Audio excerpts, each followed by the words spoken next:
Emoni Bates, Pete Nance, and Emmanuel Acott. Today, we're talking about the best of the rest in the transfer portal and where they will end up going into the 2022-23 college basketball season.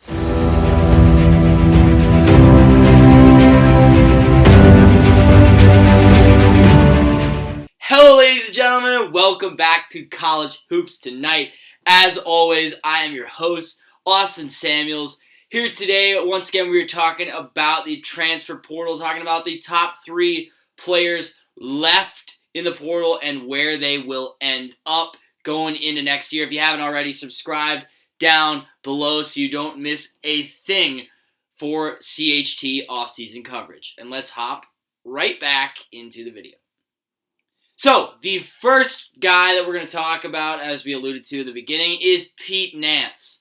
Pete Nance is a 6'10 senior forward coming out of Northwestern University in the Big Ten.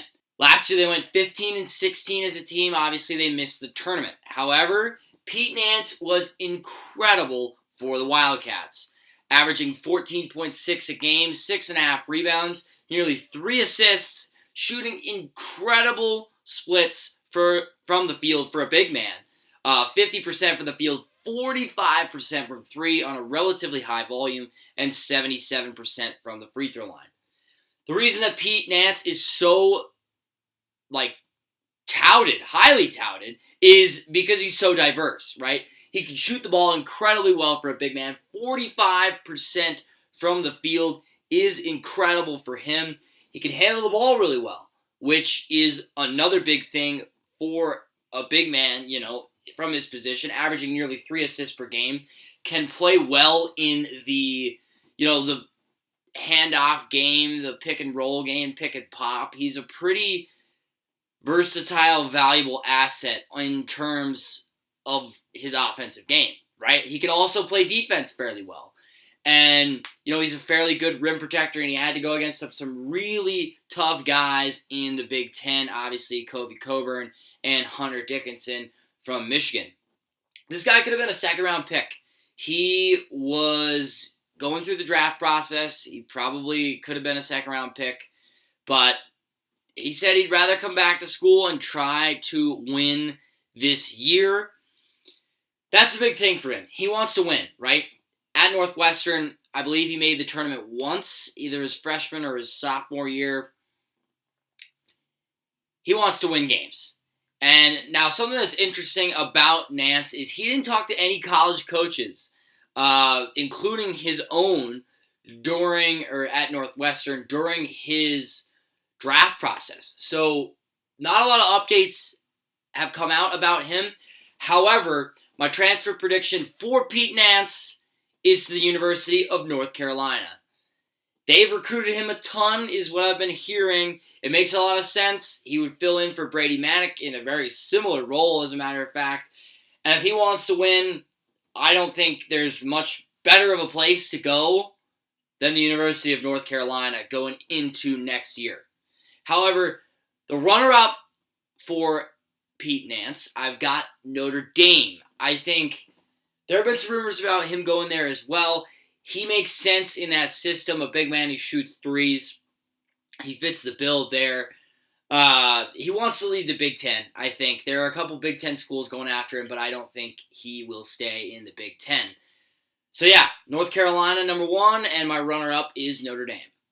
Moving on to Emoni Bates. So Emoni Bates, very controversial player, 6'9" forward, going into his sophomore year from the University of Memphis. They lost in the second round of the NCAA tournament to Gonzaga. Emoni Bates himself had a pretty shaky freshman year. He averaged a little under 10 a game with about 3 rebounds. Pretty shaky splits, 39% from the field, 33% from 3, and just 65% from the free throw line. However, he's one of the most highly touted recruits from that recruiting class, and especially for Memphis University. This guy was considering going to the G League Ignite team, ended up going to college instead. He's really talented. I will admit that he is really talented. He's got great shot-making ability off the dribble. He's an insane athlete. However, he hasn't been consistent, and he's been pretty terrible, as a matter of fact, on the defensive end last year for Memphis. Funny enough, Memphis was actually significantly better without Bates on the floor than with him. They were a top 10 team in a lot of metrics, as a matter of fact, including offensive and defensive rating without Bates, and they were outside the top 60 with him. So I don't know if you want to put that all on him. However, I don't know how positively Emoni Bates will impact the team at this point in his career.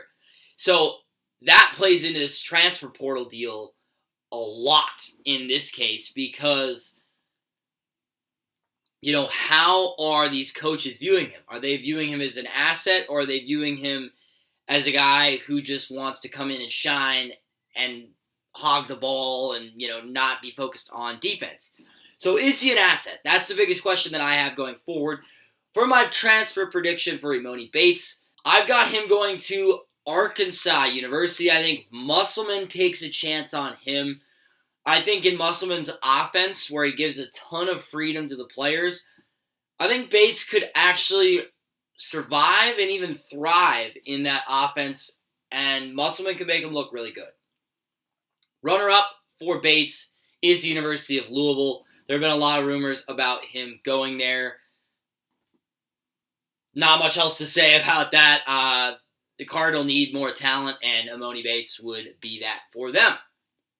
So moving on to the last guy that we've got here. We've got Emmanuel Acott, a 6'8", kind of point forward, honestly, from the Boise State Broncos. He is a senior, so he's going into his 5th year. He's really the ideal role player for college basketball, and that's why so many coaches love him. And he was actually an NBA prospect as well. He averaged a little over 10 points a game last year, 3 rebounds, 3 assists, shooting 40% from the field, 39% from 3, and a strange 59% from the free throw line. He didn't really get there all that much.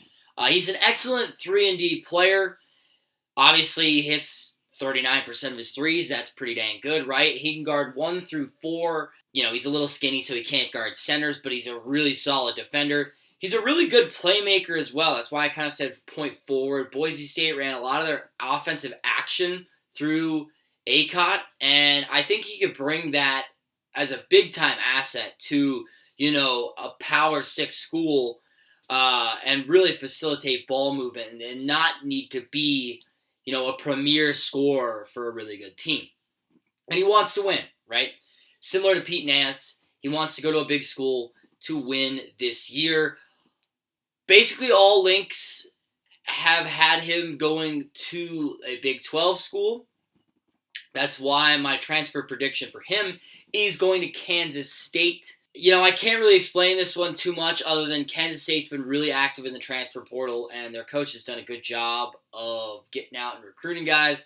I think Acott would fit there, and I think the Wildcats will be better next year. I think they'll be a tournament team for sure. My runner-up that I've got for Acott is actually the University of Alabama. I think this would make a lot of sense there because, he would be a good glue guy for the University of Alabama. They've got a lot of good, talented guards who take a lot of threes. Acott would be a good glue guy, facilitator, plays defense, can shoot the ball a little bit off the catch. I think that would make sense as well. Alrighty, y'all, if you have made it this far in the video, thank you so much for watching. Once again, if you haven't already, subscribe down below so you don't miss any off-season content here on College Hoops Tonight. My name is Austin Samuels, your host, as always, every week. Thank you for watching College Hoops Tonight, and I hope you have a great week. And yeah,